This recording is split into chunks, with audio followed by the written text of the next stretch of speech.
Dans les sillons tracés par notre fondatrice, Marie-Rose Gaudisson, nous avons su chercher encore de la mémoire pour apprendre et pour mieux transmettre. La troupe d'aujourd'hui est heureuse de rendre hommage à tous ceux qui ont œuvré aux fondations de notre groupe, nos différents présidents, les générations qui se sont succédées, ma famille, mes proches et tous ceux qui se sont investis à mes côtés durant les 40 dernières années. Nous adressons à Madame le maire, à la municipalité d'Ambazac d'aujourd'hui, mais aussi au maire et au conseil précédent, nos vifs remerciements pour l'écoute et le soutien apportés à nos projets. Nous avons souhaité que cet anniversaire rassemble le plus grand nombre d'anciens, d'amis, de bénévoles qui ont tous participé à la renommée du groupe. L'histoire du Germassou a été façonnée par le sérieux et la mobilisation, portée par deux atouts essentiels, l'enthousiasme et la convivialité. Ces atouts se sont transmis durant les 60 années des anciens aux nouveaux membres de la troupe. Aujourd'hui, notre troupe est riche de membres très complémentaires dans les activités, un mélange de nouvelles générations encadrées par des anciens de la première heure, tous complices pour relever les défis de l'avenir. Notre spectacle de ce soir a été pensé comme un écho aux présentations des années 60. Loin des chorégraphies spectaculaires, il se compose de scènes où la danse se mêle aux histoires et aux moments de vie sociale racontés. Une manière ainsi de montrer que les traditions sont comme des voyageurs temporels qui laissent en chemin les traces de leur histoire.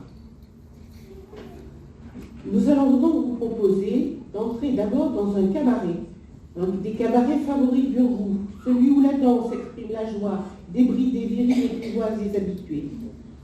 Nous irons ensuite retrouver dans la ferme du pays du Mabicui une vie sociale où la danse reste un ciment naturel, et donc un sentiment naturel de vie sociale.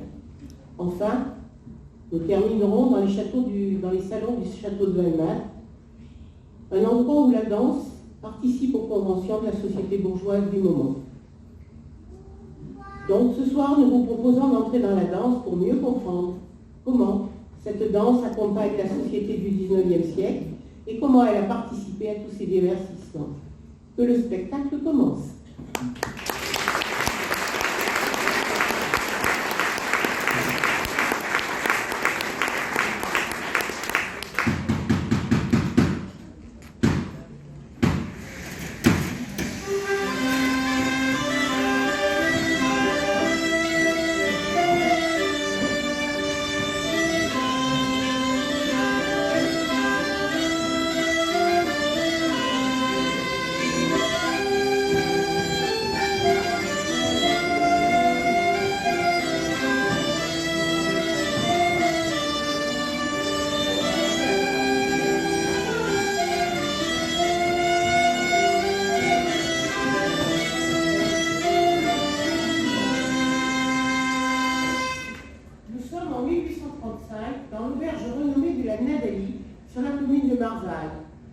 C'est un point où sévit la bande à Burgos. Vous savez, c'est un bandit de grand chemin dont la renommée effraie la campagne. Et sa petite bande de voleurs joue de la peur et de la crédulité des paysans pour les détrousser. Mais c'est aussi un cabaret ou un lieu de réjouissance où Burgos aime venir taquiner sa copine la Binchou et retrouver les filles pour danser, boire et faire bonbons, et pour fêter ensemble ces derniers larcins.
Les jeux, les beuveries et les coquetteries des filles font oublier la rudesse de la vie. Et c'est aussi un endroit où on peut avoir des informations. C'est là où Burgou vient repérer facilement ses prochaines victimes, surtout lorsqu'elles parlent trop quand elles ont bien vu.